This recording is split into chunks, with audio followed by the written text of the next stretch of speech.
con ocasión de Paracelso, vamos a pensar, con ocasión de Paracelso, vamos a plantearnos nuestra propia vida.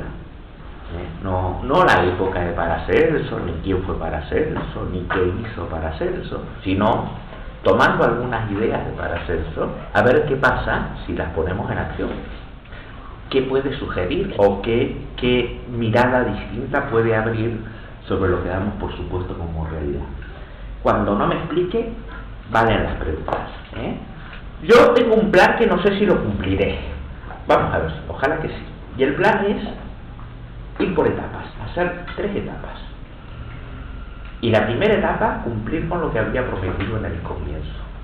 Y era este tema de la idea de un cielo interior, que realmente Paracelso ha hecho campaña. No es el creador de la imagen. El creador de la imagen es Marsilio Ficino. Marsilio Ficino habla de los planetas interiores, pero el que realmente ha hecho campaña con este tema ha sido Paracelso. Voy a dejar aquí a mano los textos de él para ir citándolo de tanto en tanto y no sacármelo todo, sino que me tengan que querer a mí, que lo puedan escuchar a él. Pero antes que nada, un pequeño cuento. Que yo sepa, hay 2 famosas leyendas. Posiblemente no tienen ninguna verdad histórica, pero son 2 leyendas que han acompañado a la figura de Paracelso. Una de ellas ya se mencionó en un curso que hicimos en julio sobre Paracelso, y además consta en la página web en un cuento de Borges que se llama La Rosa de Paracelso. Ese es un cuento tradicional, no se lo inventó Borges. Lo que hizo Borges es tomar la leyenda y darle forma literaria.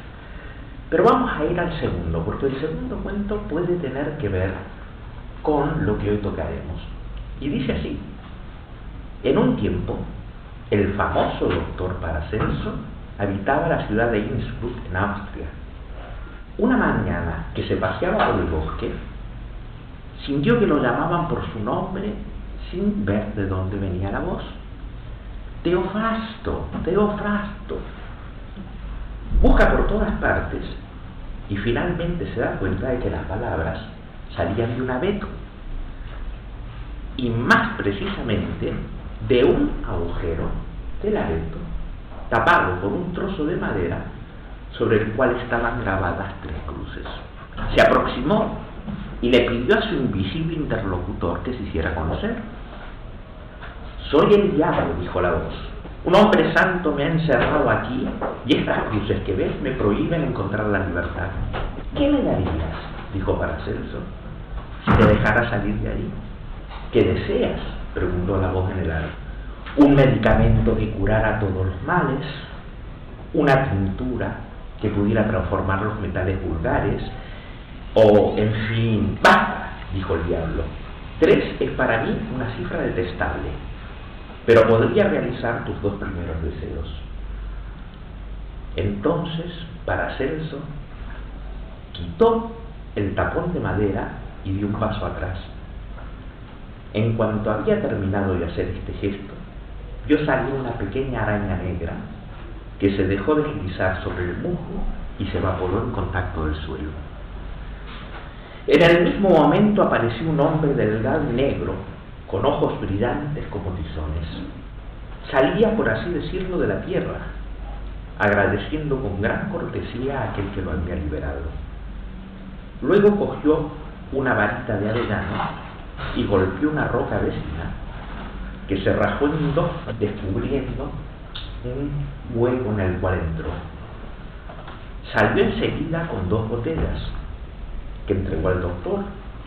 Una contenía el remedio universal, la otra la tintura que cambia todo en oro.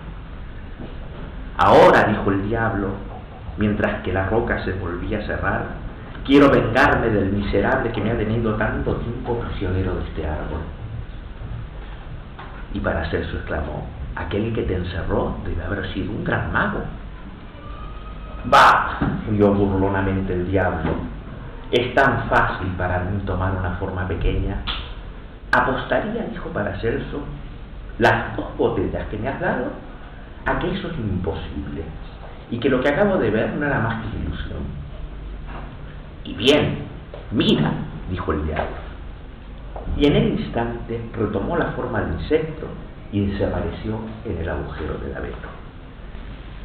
¡A mí las 2 botellas!, gritó desde el árbol. Pero Paracelso, sin preocuparse de lo que dijera, cogió rápidamente el tapón y lo volvió a colocar en su lugar.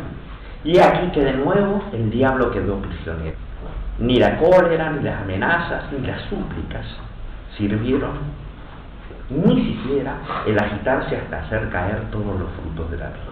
Su vencedor no quiso saber nada de él y regresó provisto de los preciosos frascos gracias a los cuales llegó a ser tan célebre. Cerca de Innsbruck, el espíritu del mal ha quedado atrapado en su agujero, y la gente cuenta que en la selva se encuentra un árbol que tiembla continuamente sin que el viento sople y del cual salen aún hoy gemidos y amenazas.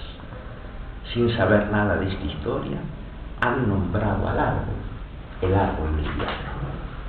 2 cosas y no 3. Voy a cambiar porque vamos a hablar de 2 ideas importantes de Paracelso.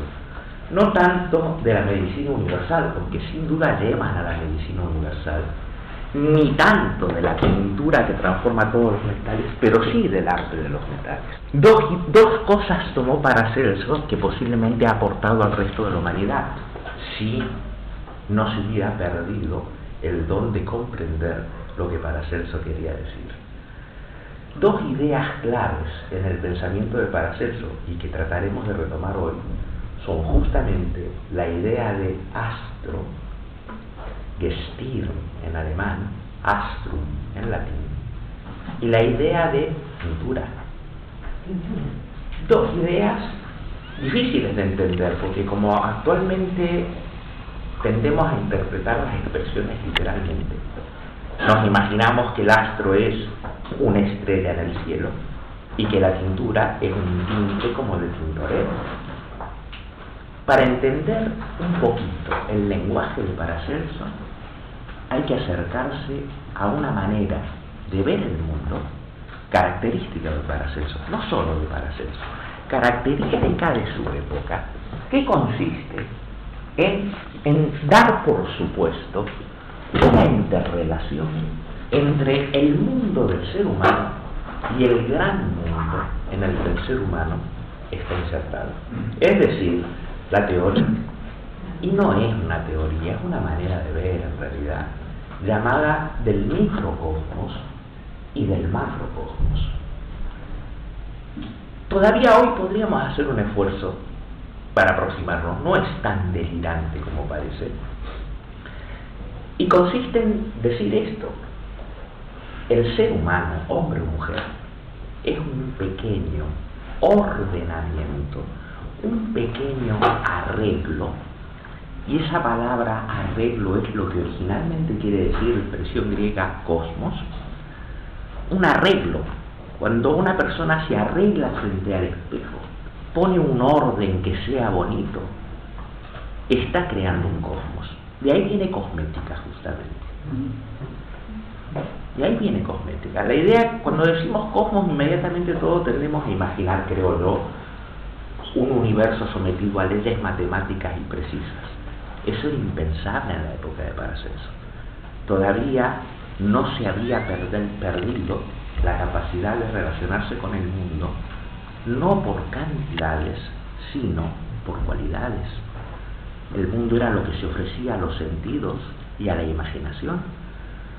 Por lo tanto, el mundo aparecía como arreglado de tal manera que ese mismo arreglo se daba en el ser humano. En un libro maravilloso que he puesto en la bibliografía, que se llama Alquimistas místicos y espirituales del siglo XVI alemán, gracias. Un gran pensador que se llama Alexandre Koyré, uno de los grandes estudiosos de Paracelso, dice así: macrocosmos y microcosmos. ¿Cómo se puede conocer algo de lo que uno estuviera completa y perfectamente alejado? Conocer, ¿no es acaso asimilar? ¿No es acaso volverse en cierta forma idéntico al objeto o a la persona que se quiere conocer? Una vez más, en este punto, la tradición concordaba perfectamente con la sabiduría popular. Nadie puede entender lo que no ha experimentado, lo que no experimenta por sí mismo. Nadie puede comprender a otro si no puede, en cierta medida, identificarse con él. Hacer revivir en sí mismo los sentimientos del otro, ponerse en su lugar, sentir como él. No hay conocimiento, por lo tanto, sin simpatía, y no hay simpatía sin semejanza. Solo el semejante conoce a sus semejantes. Por eso nosotros podemos conocer en nuestro interior lo que es semejante fuera de nosotros. En este sentido, hoy todavía decimos comprender, pero comprender no solo es un acto intelectual, comprender también quiere decir abarcar. En este juego micro-macro, conocimiento es comprensión, y solo se puede conocer aquello que se abarca. Por lo tanto, esto implica una mirada completamente distinta a la que tenemos hoy. La visión micro-macro, vamos a sintetizar así, presupone que se pueda sentir y simpatizar con las cosas, de tal manera que esta simpatía me permita reconocer lo que en la cosa haya porque lo hay en mí. Hoy esto puede parecer arbitrario. Es decir, pero ¿cómo voy a poder sentir el universo? Hoy parece absurdo, porque damos por supuesto que solo pueden tener sentimientos los seres vivos y pensamientos exclusivamente los seres humanos. Dicho de otra manera, la vida psíquica está reservada para el ser humano, mientras el mundo aparece psíquicamente muerto. Es decir, nos movemos en una dualidad: conciencia, humano; no humano, inconsciente. Esto es impensable para Paracelso. La visión micro-macro presupone la posibilidad de sentir, de querer, de intuir y de imaginar en todo lo que hay. Y esta mirada hoy sería interesante, porque sería una mirada que le devolvería al mundo su alma y le devolvería al alma su sustancialidad. Después de Paracelso vino un tiempo donde alma y mundo se separan definitivamente. Esto se lo debemos a un señor que se llamó Descartes. Y ya damos por supuesto que si algo es extenso, no tiene psique, y que si algo es psíquico, no tiene extensión.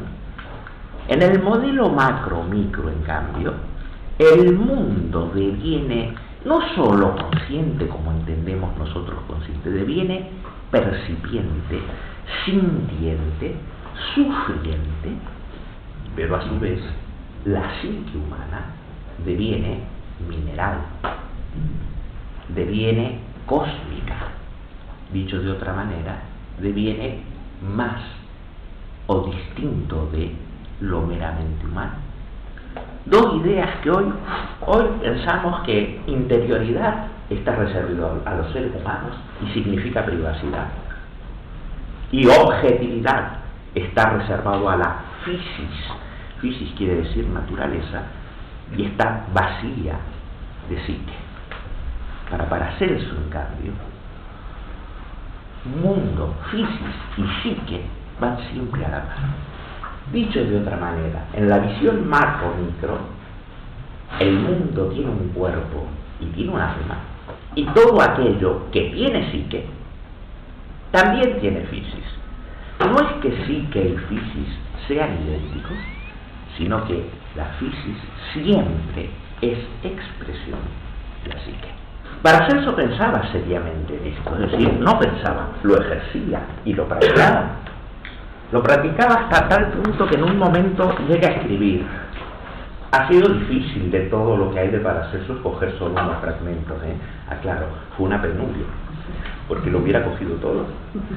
Pero, y entonces el que dejo, ¿no? Que dejo y que pongo, que dejo y que pongo. Dice, incluso lo que está en el más apartado rincón de la tierra arroja su sombra sobre el hombre, quien también está impregnado de lo que yace en las profundidades del mar. Por lo tanto, el mundo grande, macrocosmos, es grande afuera y es grande adentro. Y el microcosmos abarca no solo la intimidad que hay en el macrocosmos, sino su enormidad. Esto implicaría que hay en nosotros, por supuesto, lo humano, y lo mucho más que humano. Y que hay allí en lo que nosotros no llamamos humano, también destellos de humanidad. Así, dice, a ver si lo encuentro, donde dice, aquí está, los ojos, para conocer, no deben solo ver, sino también sentir. Y las cosas deben instituirse según la naturaleza de su propia anatomía, es decir, obtenidos del fundamento verdadero y natural, resueltas las unas de las otras según sus propias bases, y no guiadas por nuestra opinión o juicio arbitrario. De este modo, es decir, sintiendo e intuyendo, alcanzaremos a ver y percibir tanto lo visible como lo invisible. Bueno, hoy puede parecer difícil, pero sin embargo, si aguantamos hasta la tercera parte, en la tercera parte vamos a hacer un ejercicio. Vamos a hacer un ejercicio de poder sentir, intuir, percibir la vida viviente en lo mineral y poder reconocer la mineralidad de la psique. El modelo macro-micro, que todavía se puede intentar si cambiamos unos cuantos hábitos de pensamiento, tiene ventajas en el mundo de hoy. Ofrece posibilidades inusitadas, porque tiene sobre todo, y lo veremos esta tarde, la invitación a deshumanizar no solo la visión del mundo, sino la visión de la humanidad. ¿Qué quiere decir deshumanizar? No quiere decir volver cruel, quiere decir quitarle los rasgos excesivamente personales, no solo al mundo, sino sobre todo a la psique. Casi que podríamos decir esto: es tal la necesidad de la psique de sustanciarse, es tal la necesidad de la psique de imaginarse sustancialmente, que si no le damos un lenguaje que lo permita, como el lenguaje macro-micro, caemos en lo que se ha caído, en transformar la psique en cerebro y en hablar de la psique en términos de bioquímica. Es tan fuerte la necesidad de la psique de que se la reconozca imaginativamente como sujeto, que incluso olvidamos que los términos que la psicología usa normalmente, como complejo, conciencia, yo, proyección, regresión, defensa, no son sino ideas que inevitablemente se sustancializan para poder hablar de aquello invisible. El lenguaje macro-micro tiene la gracia de que nos permite hablar del alma en términos de minerales y en términos de estrellas, sabiendo, como sabemos, que el alma no son minerales ni estrellas, y también lo puede hacer. El lenguaje micro-macro nos abre la avenida, perdida por cierto actualmente, y un lenguaje que sea metáfora y que sea símbolo. En el lenguaje macro-micro no cabe la literalidad. Y por lo tanto decir, como veremos, que hay sal en el alma, y que el alma es sal, y que es azufre, y que es mercurio, todos sabemos que no es sal, azufre y mercurio, y sin embargo lo es. De tal manera que al hablar del mundo se habla del alma, y al hablar del alma se habla del mundo. Esto es lo que hoy ofrece la posibilidad de acercarse a Paracelso. Paracelso perdió la batalla. La batalla histórica no la ganó Paracelso y su mundo. La batalla histórica la ganó Descartes. La batalla histórica la ganó aquella actitud que decía: solo existe lo que se puede literalizar, o solo existe lo que se puede expresar en concepto.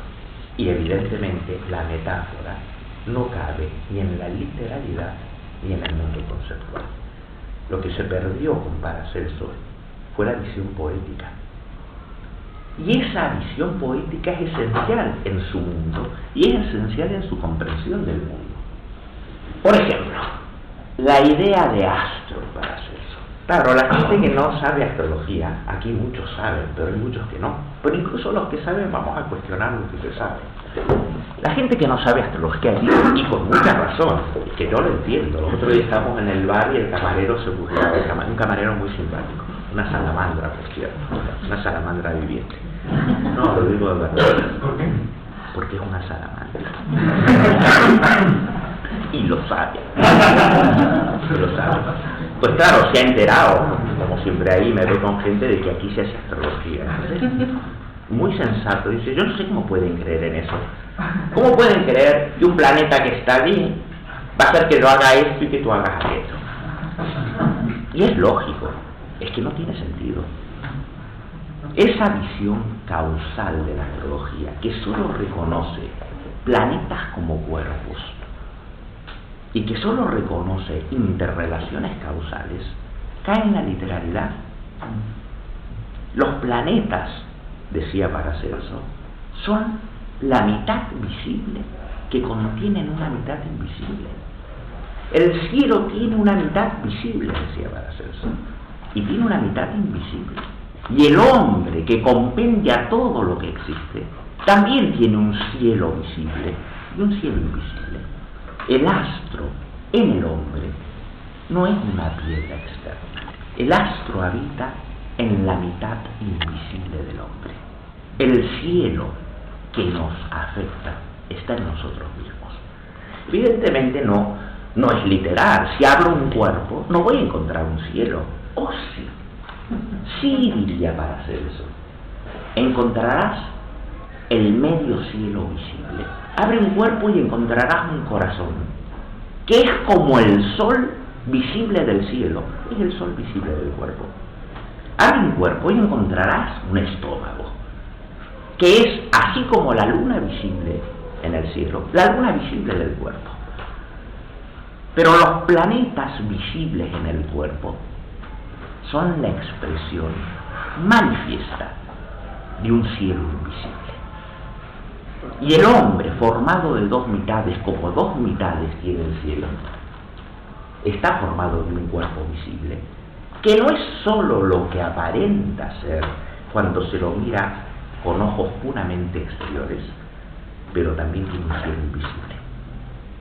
Y en el cielo invisible habita de manera particularizada los mismos, vamos a hablar poéticamente, claro, vamos a hablar las mismas presencias, las mismas personas, no sean literales, las mismas personas que se expresan en la parte visible de los planetas del cielo.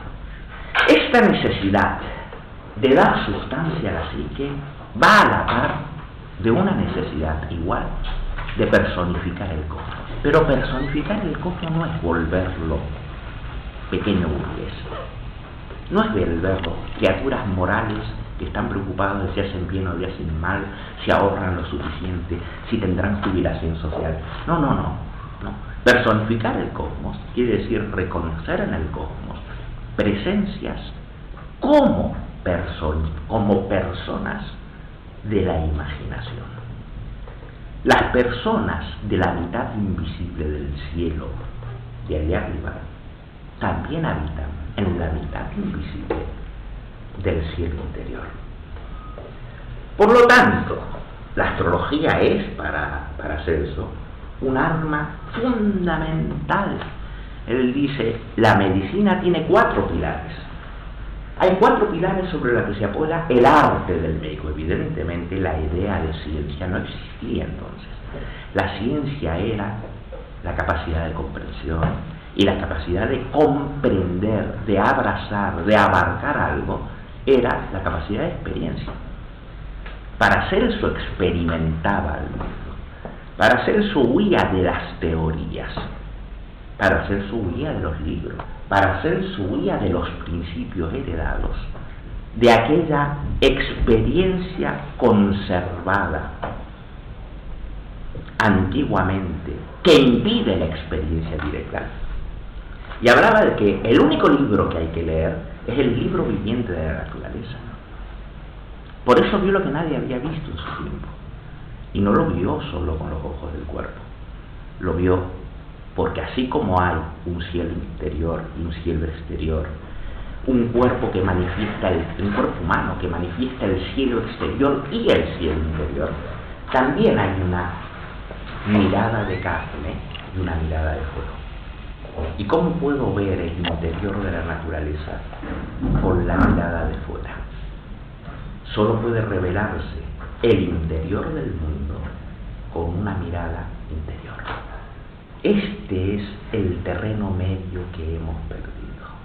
Hoy creemos, estamos por supuesto, estamos educados incluso, que hay o una mirada exterior o una mirada intelectual, una mirada conceptual, una mirada de razonamientos lógicos, una mirada abstracta, una mirada intelectual que capta formas geométricas y números, pero que en todo caso pierde las cualidades de las cosas.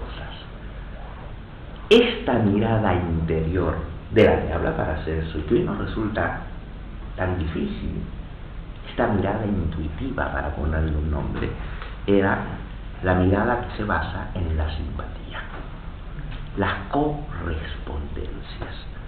Puedo comprender lo que hay fuera en la medida que se corresponde con lo vivido. Y esto llevó a una idea extraordinaria, y es que las cosas son como las obras de arte. No solo las... Es que incluso cuando decimos cosas, hoy en día por cosa, entendemos algo distinto de lo que Paracelso podía entender por cosa. Hoy por cosa ya damos, por supuesto, objeto ubicado espacial y temporalmente.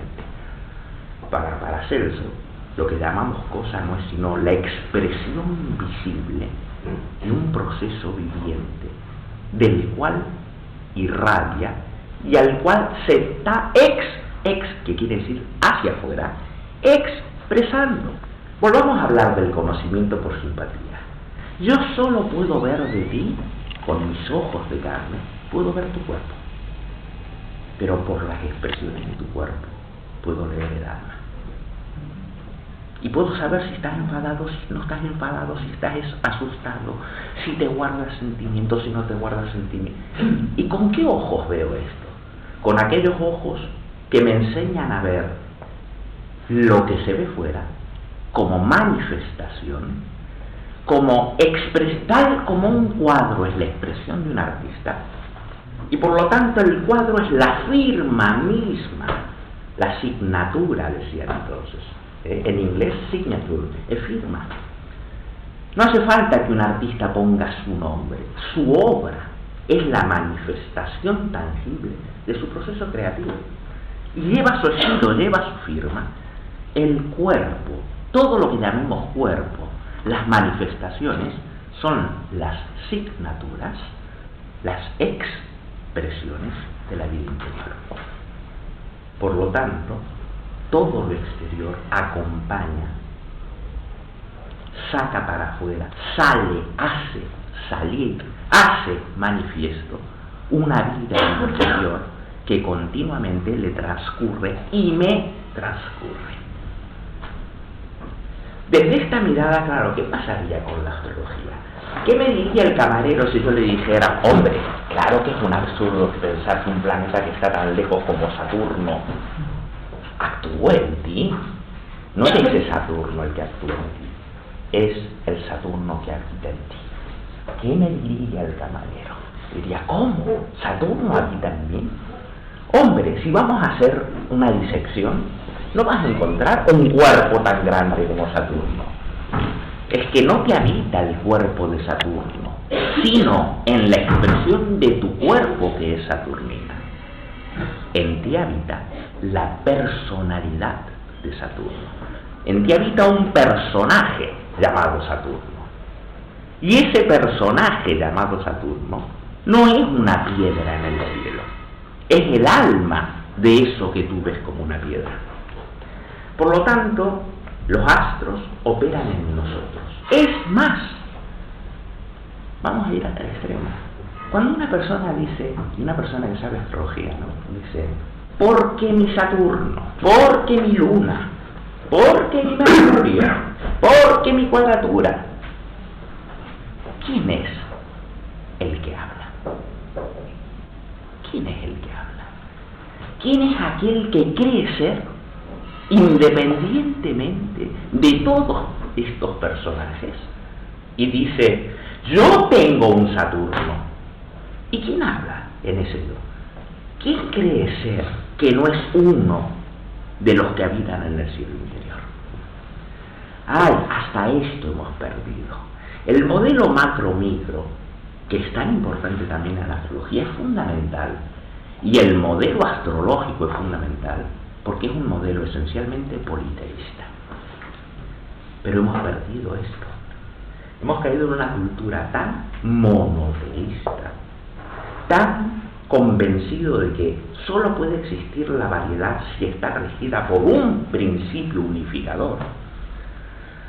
Si por lo tanto se somete al poder de un uno que le ordena, que hasta este modelo politeísta, donde hay varias personas con modos de ser, demandas, exigencias y perspectivas distintas, solo lo podemos entender siempre y cuando todas estas personas estén allí y puedan ser observadas por una que no forma parte del sistema.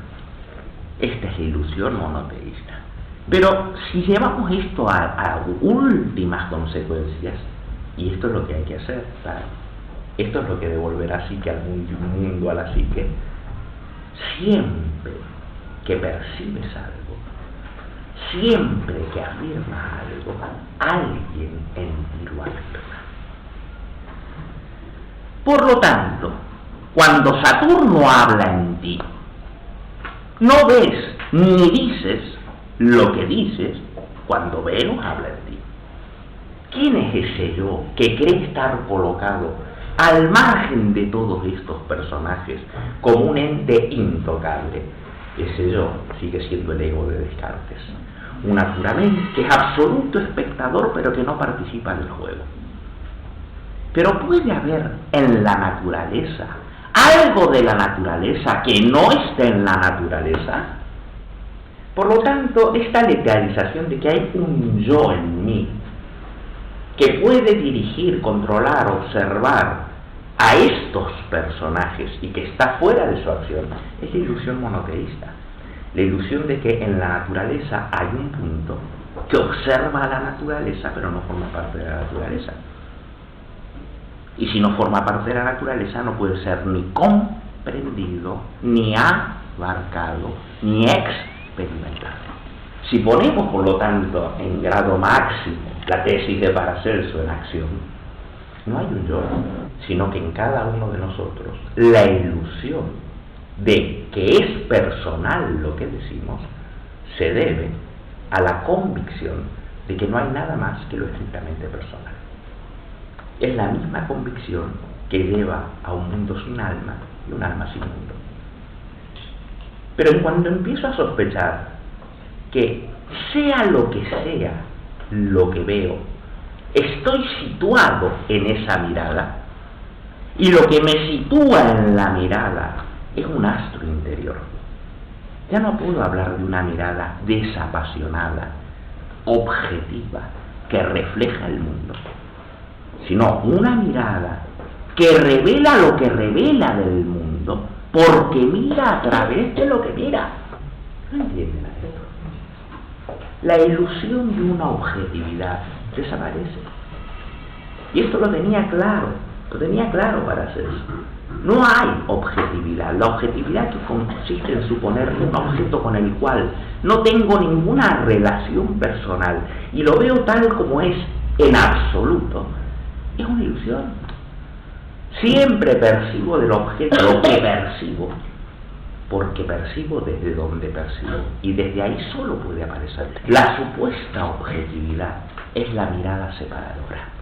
Claro que hay un Dios de la separación. También ahí hay un Dios. También ahí hay un personaje.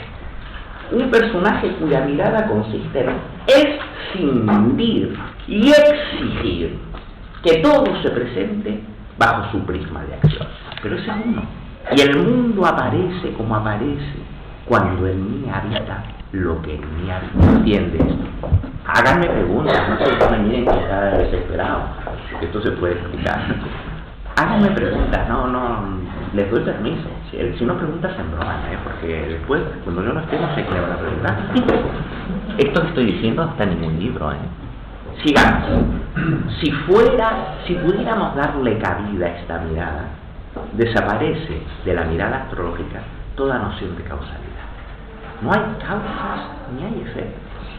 Hay correspondencias. Paracelso responde a una larga tradición.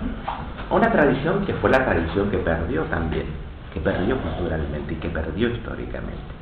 Pertenece a una larga tradición que se suele llamar con el nombre de neoplatónico.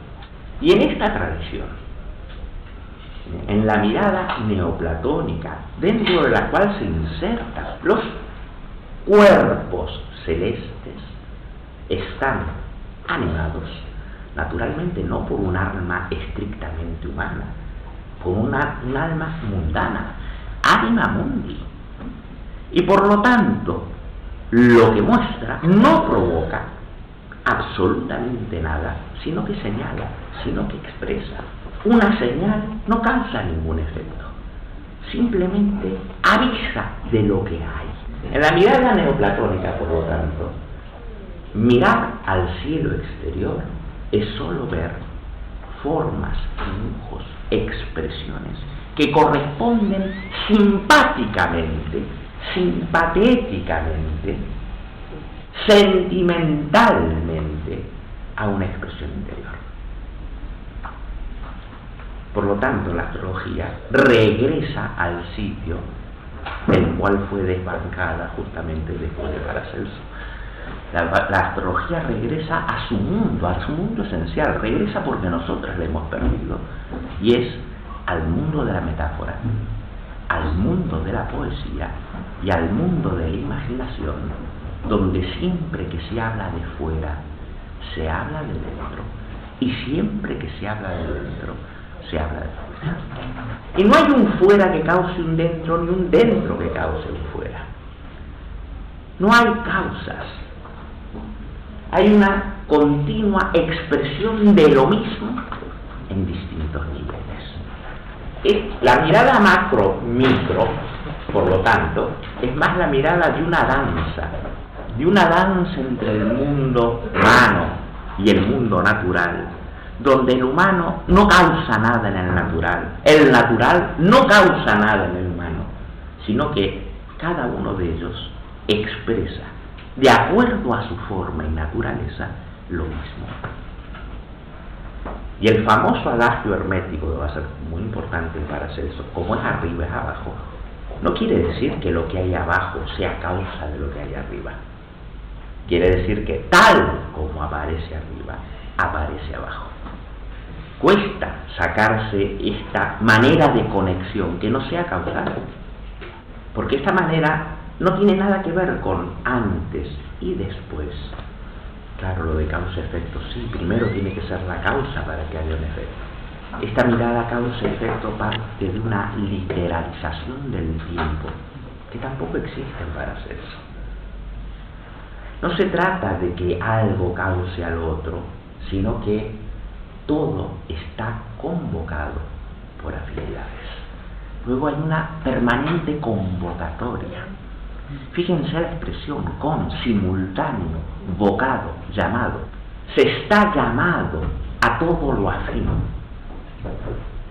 Por eso la melancolía, que nunca es mi melancolía, sino que es la melancolía que se expresa en mí, me revela un mundo. Me revela el mundo que solo puede ser conocido con la melancolía, que es un mundo que está ahí, pero solo para los ojos de la melancolía. Por lo tanto, la gente dice, ¿qué puedo aprender de la melancolía? ¿No? Paso por la melancolía y obtengo ¿qué? No, el conocimiento de la melancolía es la melancolía misma. No hay otro conocimiento. Esa idea de que hay un yo que cae en la melancolía y luego sale de la melancolía, que por lo tanto cuando estoy en la melancolía voy a ganar algo de la melancolía, sigue suponiendo ese monoteísmo, ese uno que permanece intocado por todo lo que pasa. La melancolía es el conocimiento y el deseo es el conocimiento, y cuando estoy convocado por la melancolía aparece ante mí ese mundo natural que siempre está ahí, pero solo para quien ha llegado a esa dimensión.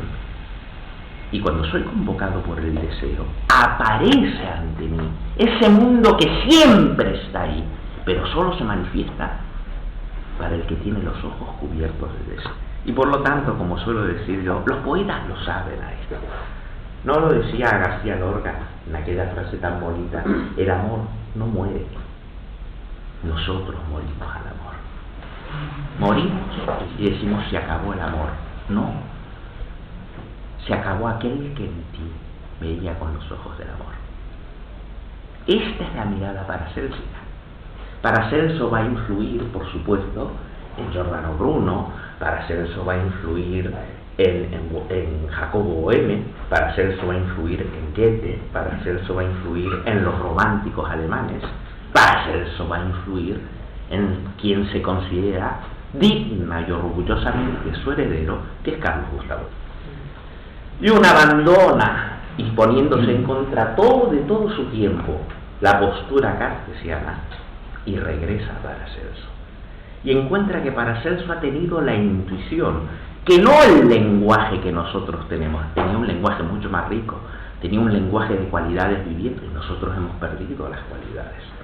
No solo vemos constancias, formas matemáticas, estadísticas, hemos perdido la posibilidad de aproximación sensual, es decir, el blancor, el olor, el sabor y por lo tanto la presencia inmediata cuenta lo que no se puede escuchar si no se está presente.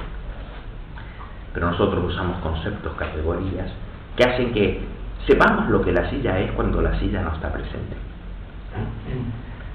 El mundo se ha vuelto no presente. Nosotros, inevitablemente, aquí no hablo de culpas ni de pecados, hablo de lo que está pasando. Sin buscar culpables, no vivimos en un mundo que se presenta, sino en un mundo que se representa. Y las cosas no son cosas, sino representaciones ante ese sujeto impersonal que las mira cuantitativamente de tal manera que están desprovistas de cualidades, desprovistas de arreglos, no están arregladas las cosas, no tienen cosmética, no son ya bellas.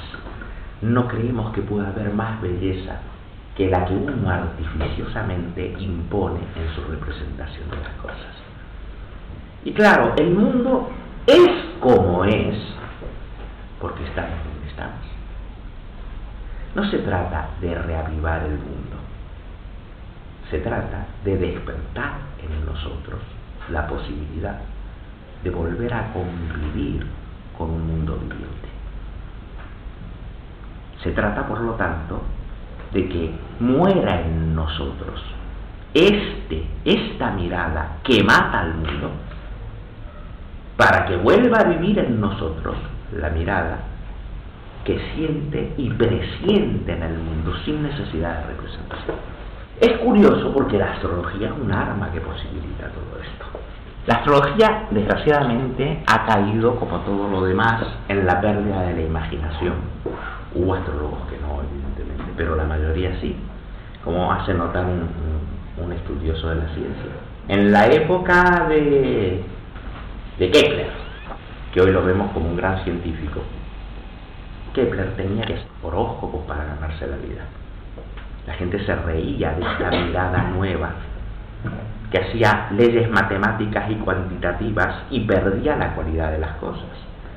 Hoy en día, los astrólogos tratan de demostrar que la astrología es una ciencia. ¿Qué ha pasado con la astrología? Ha pasado lo mismo que con el mundo, se ha muerto. Y encontramos gente que quiere hacer estadísticas con la astrología. Quiere ver cuánta gente que tiene Marte en el medio cielo es deportista. Quiere ver en la astrología una descripción y una predicción literal. Y por lo tanto la busca donde ya no está. La astrología se puede entender, como hacía Paracelso, como el medio que nos permita presentir, consentir en el reconocimiento de la mitad invisible del cielo. La astrología sería aquello que nos permitiría vivir en el universo visible, presintiendo, reintegrándolo a su mitad invisible. Esto sé que es difícil y le vamos a dar vuelta. Hay una frase que la ha usado como moto, además no la usa Hillman como moto. Es una frase de Paracelso. Esta me la sé de memoria. No, la voy a leer. De todas maneras, no me voy a arriesgar. Dice, ante todo, el médico ha de reconocer que debe entenderse al hombre en esa otra mitad que concierne a la filosofía astronómica, dice él, y que ha de transferir el hombre a ella del mismo modo que ha de transferir los cielos al hombre. De otro modo, no será médico de hombres, pues los cielos retienen en su esfera la mitad de todos los cuerpos y de todas las enfermedades.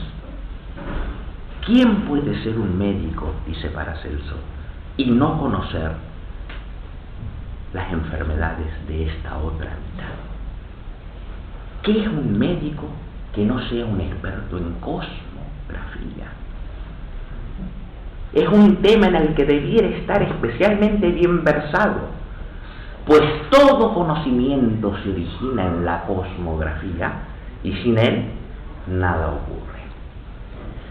Lo que Paracelso llama cosmografía no es lo que hoy literalmente entenderíamos por cosmografía, una medición de un mundo muerto, un análisis de un mundo sin conciencia, un estudio cuantitativo de objetos con los que no tengo nada que ver.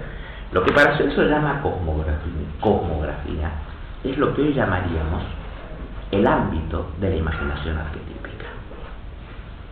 ¿Cómo puede un médico comprender al hombre si no lo comprende en su vida invisible? ¿Cómo puede un médico comprender una enfermedad si no sabe que la enfermedad tiene una mitad invisible que conecta con el cielo invisible de los hombres y con la mitad invisible del cielo? Y por lo tanto la cosmografía es aquel camino, aquel arte, no aquel dechado de conceptos y de métodos que permite reconocer en lo visible la similitud, la afinidad con la parte visible. Esto también fue clave en Paracelso. Solo lo semejante conoce a lo semejante, esto es claro. ¿Cómo puedo conocer la furia en ti si no a través de la furia en mí? ¿Cómo puedo saber de la tristeza en ti si no porque he conocido la tristeza en mí? ¿Cómo puedo saber cómo le duele a algo si lo pateo sino por cómo me duele a mí? Pero si no puedo reconocer en mí ni el dolor, ni la angustia, ni el miedo, ¿cómo puedo reconocerlo más allí? Lo mismo que en mí lo impide, me lo impide más allá de mí.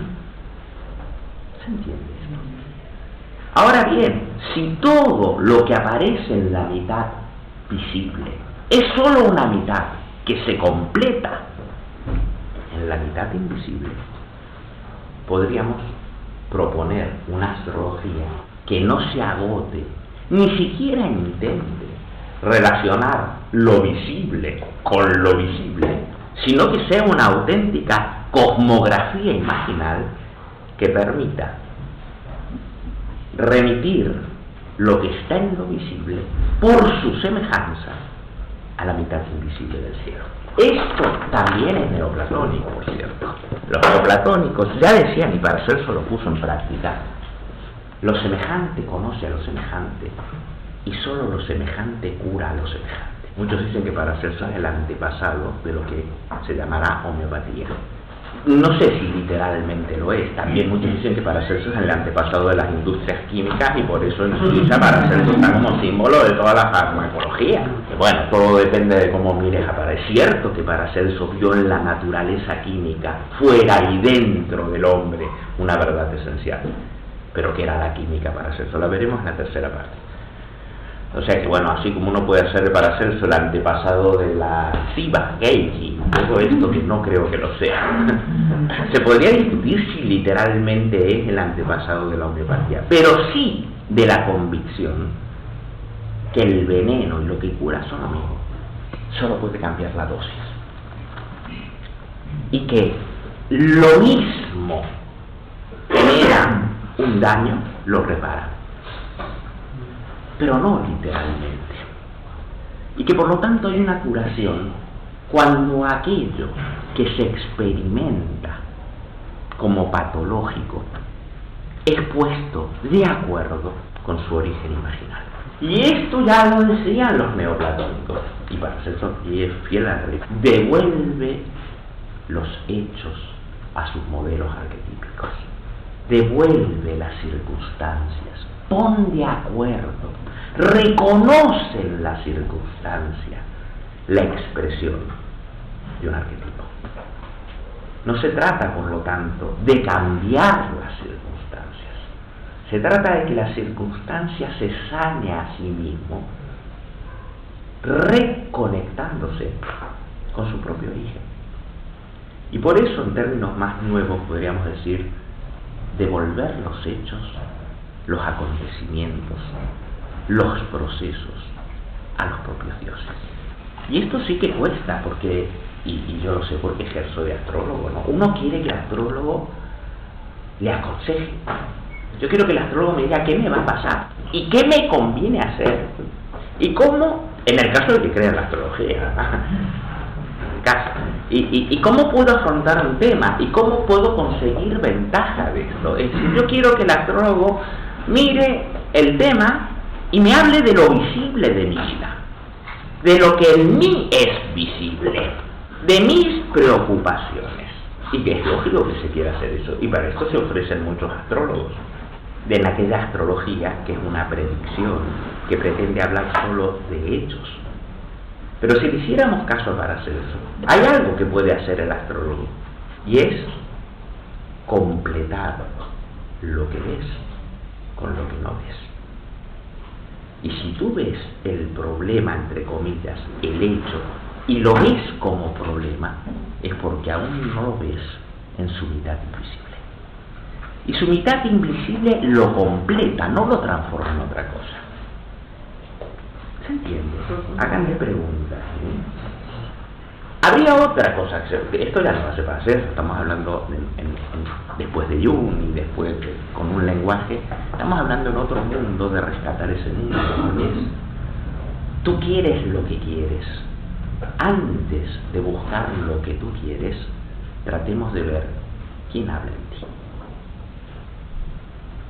¿Quién habla en ti? Y cómo lo que quieres aparece porque es mirado con una mirada. Y cómo esa mirada que en ti aparece así se completa cuando es vivida impersonalmente. La gracia de la astrología es que si nos pone en contacto con el lenguaje de los dioses, lo que nos quiere decir es que nuestra vida no solo está formado por aquello en mí que se preocupa por mí, sino por dioses, por supuesto no hablo literalmente, en mí, que no están a mi servicio. En la frase de Paracelso, los cielos retienen en su esfera la mitad de todos los cuerpos, es interesante el acento en retener. Retienen, contienen, lo cual quiere decir, no lo van a poner aquí.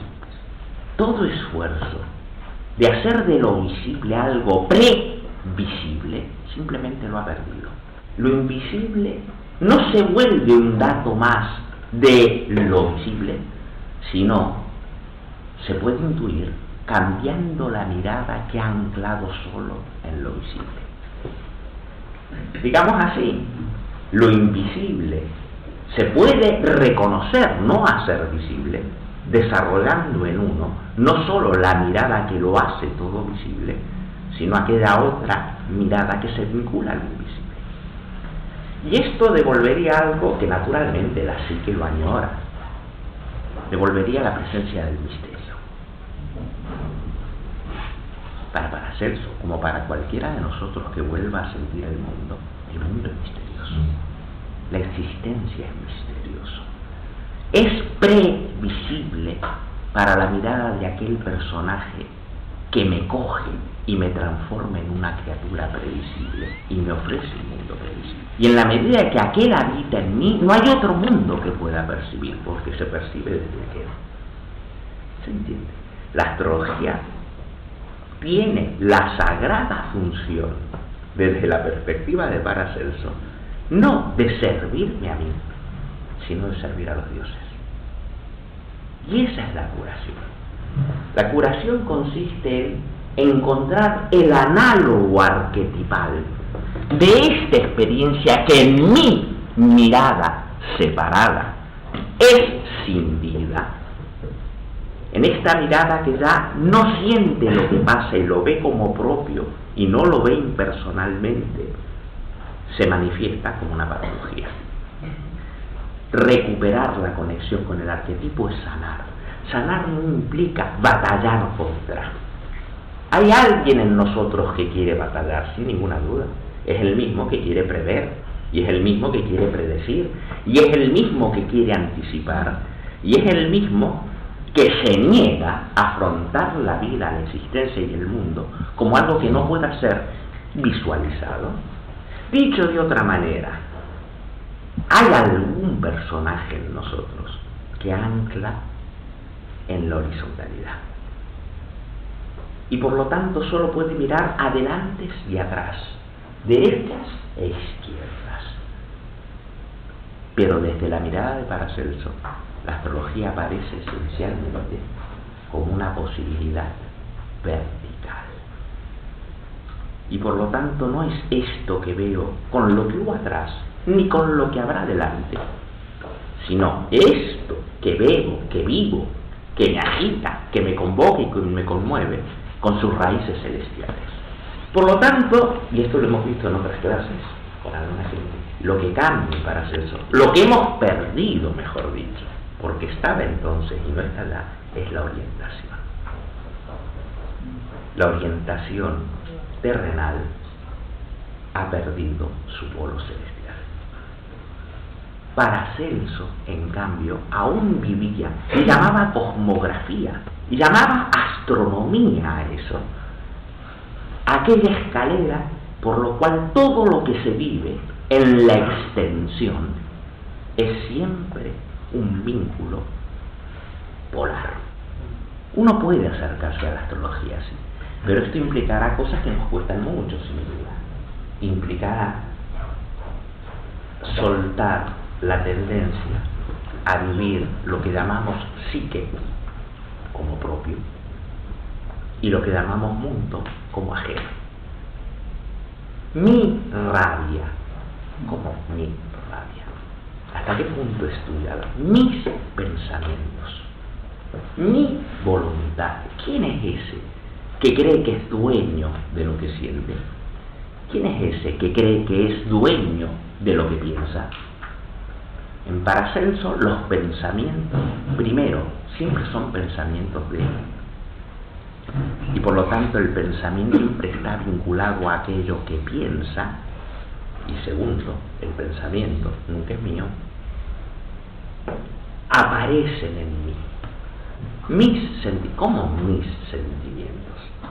Son los antiguos dioses que habitan en mí y que en el momento en que los hago míos, los he vuelto visibles. He dicho de otra manera, he perdido su mitad invisible. Esta mirada de la astrología sería una astrología, por lo tanto, hoy muy curiosa, despersonalizada. Ya no aparece tu vida como algo que tú haces, sino como un proceso, como un juego muy complejo en el que participas. Y como partícipe del juego, cohabitas con otros. Esta es el área del misterio. El misterio no solo está allí en lo desconocido fuera, el misterio está en lo desconocido que nos habita. Y en cuanto lo nombramos, nos remitimos a la mitad visible, que solo aguarda sanarse, volverse entera, cuando se la remita a lo que no está en este mundo. Vamos a leer algunas frases de Paracelso, a ver si encaja con esta mirada. Me pueden hacer preguntas, Dice así: al igual que los elementos celestiales, también el hombre quiere decir el ser humano, tiene una constelación y un firmamento. Sabed que nuestro mundo y todo lo que vemos en él y podemos tocar en nuestro entorno no son más que la mitad del cosmos. Aquel mundo que no vemos es igual al nuestro en peso y medida, en esencia y condición, de donde se sigue que también hay otra mitad del hombre que actúa en ese mundo invisible. Cuando sabemos de la existencia de ambos mundos, entendemos que solo las dos mitades forman un hombre completo, porque son, por así decirlo, como dos hombres unidos en un cuerpo. Asombroso esto. Hemos perdido esta noción de el otro invisible en mí. El otro invisible en mí se ha vuelto el otro visible en mí. Entonces, claro, sí que la experiencia de que el control en mi vida es limitado se transforma en descontrol ante cuerpo. El otro en mí se ha vuelto un otro visible, el miedo de un tumor, el miedo de una bacteria, de un órgano, de una terminal nerviosa. Se vuelve siempre estar a merced de lo visible, se vuelve siempre añorar la completitud a través de la conquista de lo visible. Pero lo visible no se completa con lo visible. Por eso dice Paracelso, el hombre se completa cuando se reúne con su mitad invisible. Esto es hombre exterior y hombre interior. Pero hombre interior no es hombre subjetivo. La mayoría, hombre interior en mí, ¿qué es? Bueno, mi historia personal, ¿no? A mí, en mí solo hay psicológicamente mi infancia, mi papá, mi mamá, mis cosas. No. En el interior del hombre está el universo entero. Por lo tanto, en el interior están los astros. Descubrir el mundo interior es sentir el mundo exterior. Cuando el mundo interior se ha vuelto cosa, el mundo interior ha perdido cuerpo. Se requieren las dos cosas a la vez. Solo vemos, dice Paracelso, normalmente al hombre y a las criaturas por la mitad. Hombre, no quería decir algo tan grueso de que solo veo tu mitad, pero si te quito la piel y te abro y te miro adentro, veo la otra mitad. No, porque si te abro físicamente, sigo todavía en el ámbito de lo visible.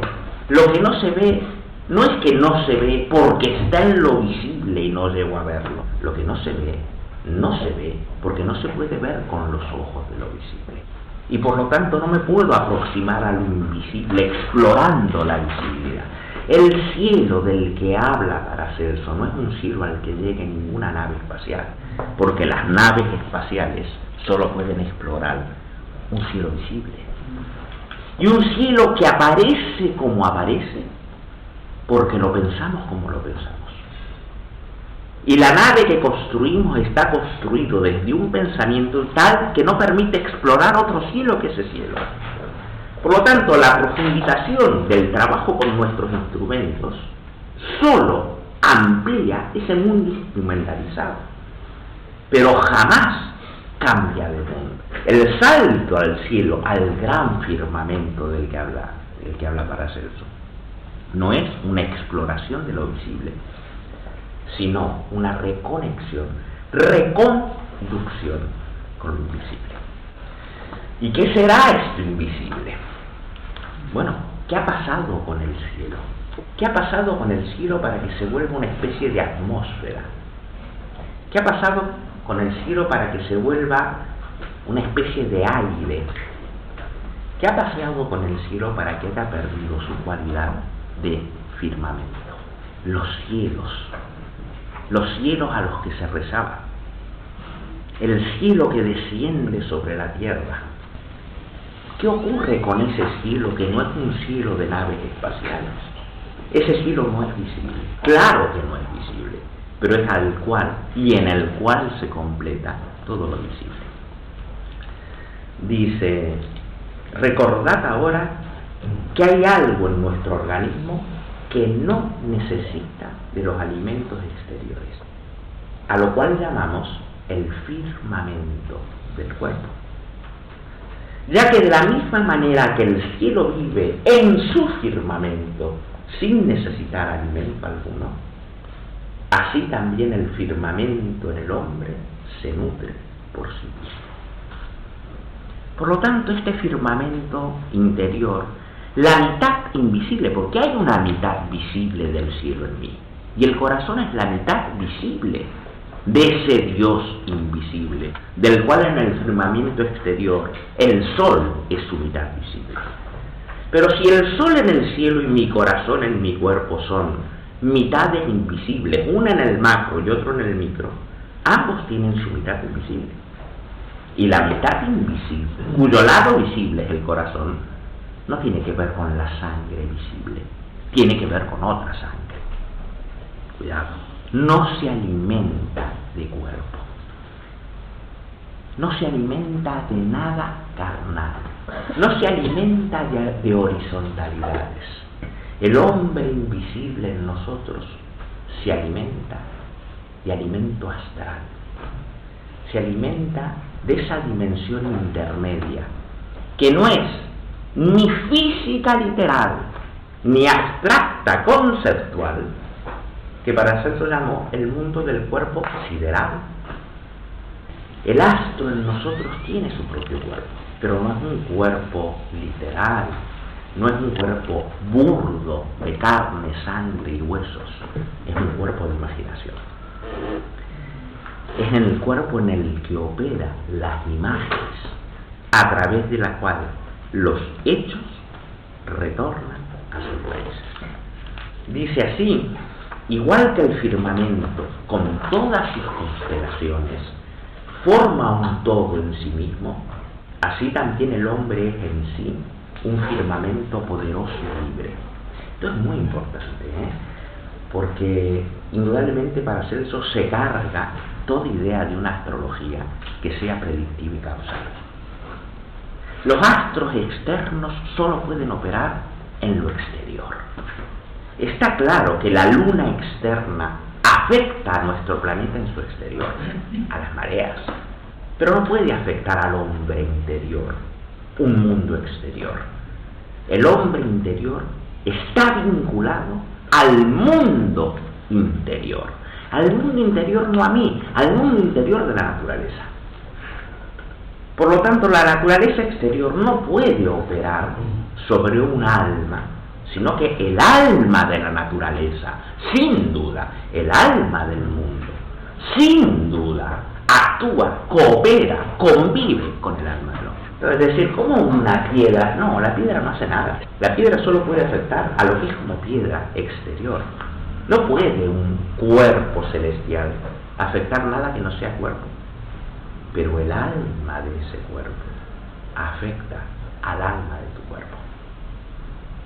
¿Sí? Volvemos otra vez. La astrología, por lo tanto, no trata de las cosas visibles, sino que es justamente la cosmografía imaginal donde se puede reencontrar lo visible con lo invisible.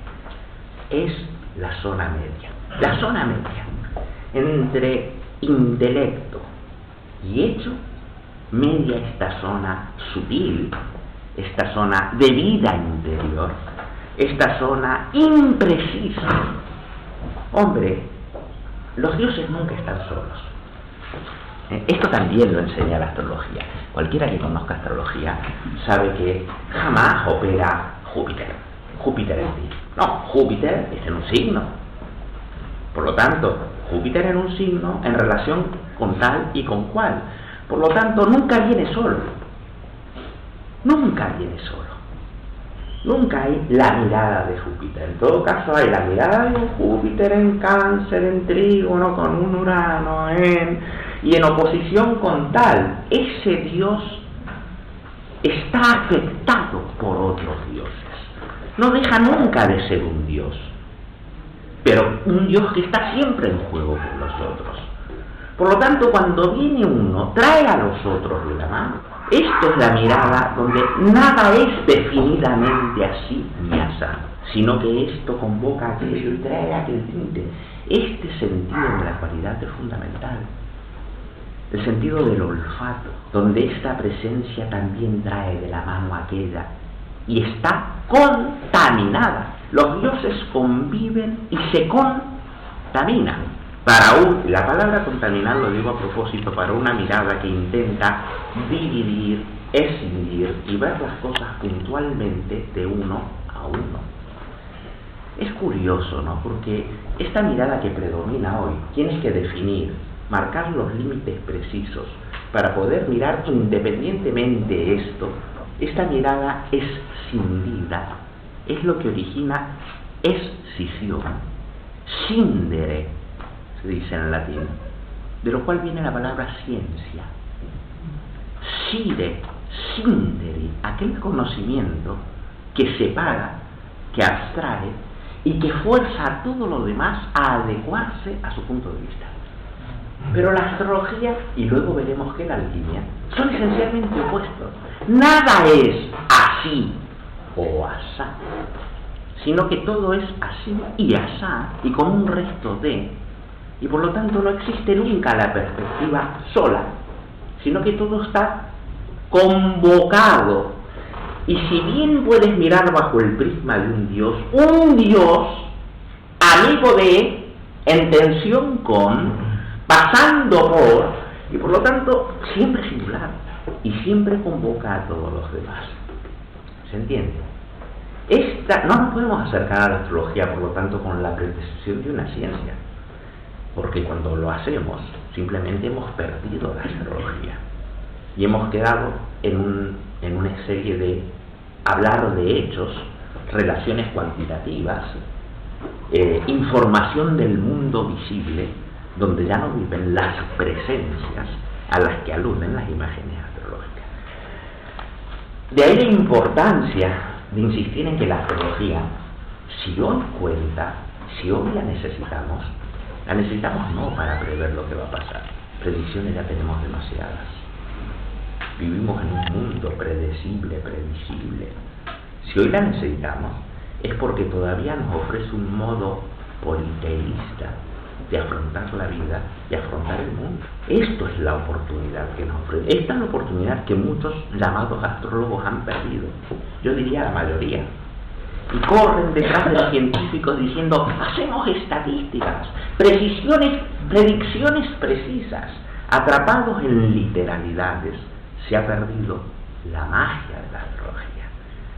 Para hacer eso la naturaleza era mágica, indudablemente, ya que la magia era la expresión más propia de la naturaleza. Cuando se ha perdido la magia, se tiene un mundo muerto. Y para hacer eso, el mundo nunca estaba muerto. Por lo tanto, la magia de los vínculos, la magia del Eros, donde nada está separado de nada, Eros, aquel Dios que pone siempre en contacto, que vincula las cosas. Claro, esto está no solo en la naturaleza externa, como diríamos hoy, sino también en la realidad de la psique. Dice así, pues, es verdad que las estrellas externas afectan al hombre solo en la medida en que las estrellas internas en el hombre afecten a las cosas, en hecho y operación, el uno sobre el otro. Pues lo que Marte puede efectuar en nosotros, esto también puede el hombre efectuarlo en sí mismo, si se limita a sus operaciones humanas. Así el doble astro se relaciona el uno con el otro. El hombre puede afectar al cielo no menos que el cielo afecta al hombre. Afirmación fuerte.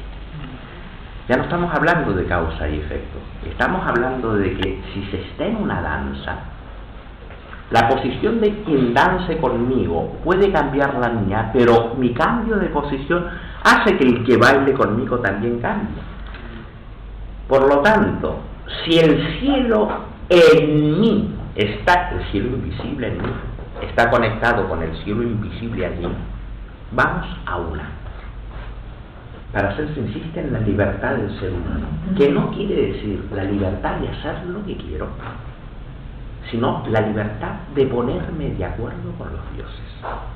Es muy importante, porque la mayoría actualmente vive desconociendo a los dioses y precisamente por eso esclavo de ellos. Fue Jung quien dijo finalmente, fiel a esta tradición: estamos viviendo en un mundo donde los dioses se han vuelto síntomas. Los dioses se han vuelto síntomas. En un mundo donde ya no se atiende a la mitad invisible, la mitad invisible nos tiene cogidos a través de donde más nos duele, lo visible. Y por lo tanto vivimos en la ilusión de una voluntad libre que nunca es operativo, porque vivimos esclavos de lo que no somos. Y lo que no somos no es los demás. Lo que no somos es aquello que habitando en nosotros y en el mundo no está en nuestra disposición. Por lo tanto, ¿cómo pueden hacerse oír los dioses? Y estoy hablando metafóricamente, no estoy hablando de altares ni de personitas que anden por ahí, ¿Cómo pueden hacerse oír los dioses sino a través de paralizar mi libertad? La única que reconozco, la libertad en lo visible. Pero si esto fuera cierto poéticamente, indudablemente, nos encontramos en la tarea de que hablaba Jung, de volver cada síntoma a su Dios. Y por lo tanto, si en un síntoma habla un Dios, no solo se trata de la desaparición del síntoma, sino de la escucha de Dios. El síntoma no ha venido para irse, el síntoma ha venido para que este tú que había cuando vino el síntoma se vaya. Cuidado, no me entiendan literalmente. Ha venido para ofrecer la posibilidad de otro en ti que escuche lo que tú no escuchas. Es curioso cuando uno mira así, pero claro, intentamos hacerlo y caemos siempre en el pensamiento causal. Y ya empieza la gente a pensar, esto quiere decir que si una persona tiene un infarto, en ese infarto hay la manifestación visible de un fallo en lo invisible. Y por lo tanto, hay que corregir el fallo en lo invisible para que desaparezca la mala manifestación visible, más o menos, ¿no? No lo dicen así, pero así se lo vive, ¿no? Es decir, un síntoma sería producto de un error. ¿Y quién es el que mira en nosotros cuando nos lo hace ver así? ¿Quién mira en mí una enfermedad como un fracaso o como una ocasión de triunfo? ¿Quién mira en mí desde la perspectiva de la culpa? ¿Quién mira en mí que no quiere oír a otro? ¿Quién mira a mí que en todo caso, si he de escuchar al síntoma, es para sacármelo de encima? Y por lo tanto sigue siendo un síntoma. Bueno, haré el esfuerzo, a ver si así se va. ¿Verdad? Hay otra, lo que dice Paracelso sin duda es, el síntoma está buscando ser recolocado con su semejante. Puede que quizá no desaparezca. Puede que desaparezca aquel que en ti lo vivía de esa manera. Claro, esto nos enfrenta con temas bastante importantes, ¿no? Porque yo quiero lo que yo quiero. Y donde hay yo quiero, hay poco espacio para que lo que no sea yo quiera. Por eso lo que no soy yo solo puede ser aceptado en un mundo físico como una terminal nerviosa que explota, una válvula cardíaca que no funciona, un tumor que sale. Lo puedo reconocer como no yo, pero aún no lo reconozco como un otro, sino solo como una cosa. Aún sigo viviendo como lo solo visible en ello. ¿Se entiende? Y se ha hecho visible a donde miras como una invitación a mirar a lo invisible. Esto, claro, no. ¿Qué quiere decir curar para Paracelso? ¿Qué querría decir curar desde la perspectiva del alma? ¿Qué quiere decir curarse? Porque eso también es un tema que tiene tela marinera. Paracelso era ante todo un médico. Pero Paracelso era un médico que estaba convencido de que lo que llamamos enfermedades eran entidades, no eran disfunciones, eran entidades, y por lo tanto tenían una parte visible y una parte invisible, y por lo tanto tenían un puesto en el mundo. Paracelso estaba convencido de que una enfermedad no se destruye, simplemente si está aquí se la coloca en otro sitio, se le da un mejor sitio. La enfermedad es una entidad perniciosa en ti, pero que puede tener un sitio donde se encuentra en el mundo, donde se encuentre a gusto ella y donde te encuentres a gusto tú. Por lo tanto, no es la idea de matar algo lo que pide Paracelso. Paracelso pide encontrar el sitio adecuado para la entidad de la enfermedad, que al hacerte sufrir no está en su sitio adecuado, ni tú ni ella. Por lo tanto, la posición de Paracelso no consiste tanto en ir a atacar, ir a quitar, sino en encontrar el sitio. ¿Cuál es el sitio de aquello? ¿Qué sitio busca? No se puede sacar y destruir, sino es desplazar de un ámbito a otro ámbito. Desplazar de un sitio a donde duele al sitio donde cumple su función. Muy interesante, no digo que sea así, pero sin duda que psicológicamente tiene mucho que decir. ¿Cómo puedo quitarme la rabia? Vaya, para empezar es mía. Para empezar es mía. Entonces, ¿qué se trata de quitar la rabia? No hablará en esto que tú llamas tu rabia, algo que no eres tú. Y en lugar de quitar, ¿no será que esto busca que se le dé un sitio que no ha encontrado y por eso te llama? Pero todo esto me está pidiendo, claro, cosas difíciles, porque me está pidiendo que abandone mi convicción de que yo sé, para que acepte la posibilidad de aprender de ello. Aprender de ello quiere decir que pues no sé a priori lo que quiere, y no queda más remedio que entrar en relación con, en darle presencia. Darle presencia, quiero decir, darle presencia imaginal para poder atender sus movimientos. Dicho de otra manera, atender a dónde quiere ir. Esto supone, fíjense, ya estamos hablando muy como Paracelso. Estamos diciendo que una enfermedad, hoy diríamos un microbio si quieren. Paracelso también intuyó, dicen muchos, la idea de la enfermedad bacteriana o microbiana. En su época se creía que la enfermedad era un desequilibrio entre 4 elementos. Por lo tanto, era cuestión de poner en equilibrio y la enfermedad desaparecía. Paracelso dijo, no, la enfermedad es una entidad, tiene vida propia, está viva. No solo físicamente viva, esta idea no existe en Paracelso. Tiene vida y tiene alma. Por lo tanto, por mucho que busques tú reequilibrar tu calor, tu frío, tu seco y tu húmedo, ahí hay una entidad. Hay una entidad que no eres tú. Hay otro que actúa, que es efectivo, que es operativo, que te modifica la vida y que tiene voluntad. Tiene su modo, tiene su alma, tiene su modo de sentir, que solo puedes comprender por lo que sientes tú. Y tiene su modo de querer. Tiene una voluntad no literal como la tuya, homóloga a la tuya. Pero esto qué quiere decir, pues que no se trata de que haga lo que yo quiera, sino que se trata de que pueda comprender qué quiere.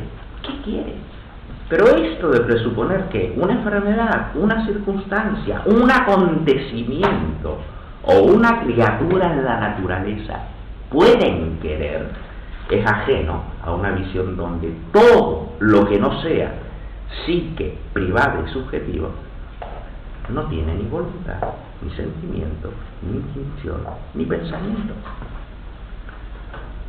¿Se entiende? Por eso creo yo que acercarnos otra vez a este modelo macro-micro, claro que nos va a llevar a preguntarnos cosas, pero nos va a llevar a darnos cuenta de que estamos mucho más implicados de lo que creemos.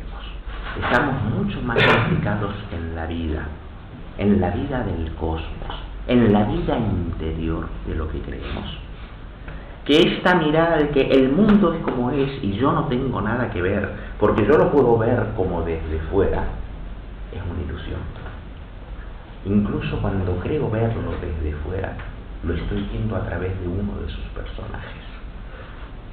Por lo tanto, no puedo vivir desimplicado de los dioses, ni siquiera estudiándolos como entes separados, porque están en mí y están fuera de mí. Ya no hay entre yo y el mundo una frontera insalvable. ¿Entiende lo que digo? El mundo aparece como aparece porque habita en mí como habita en mí. Y la expresión que en mí tiene el afuera es la expresión que en mí posibilita el dentro. Ahora vamos a ver el tema de la capacidad de experimentar interiormente, que es la única posibilidad de reconocer el alma del mundo. La capacidad, la posibilidad de apropiarse sustancialmente de la experiencia y no vivirla solo como acontecimiento externo. No solo es el único medio por el cual el alma recupera su cuerpo, el alma se vuelve mundo, sino que es el único camino por el cual el mundo se muestra animado. Pero para esto hace falta psiquicizar la experiencia, lo que llamamos hecho.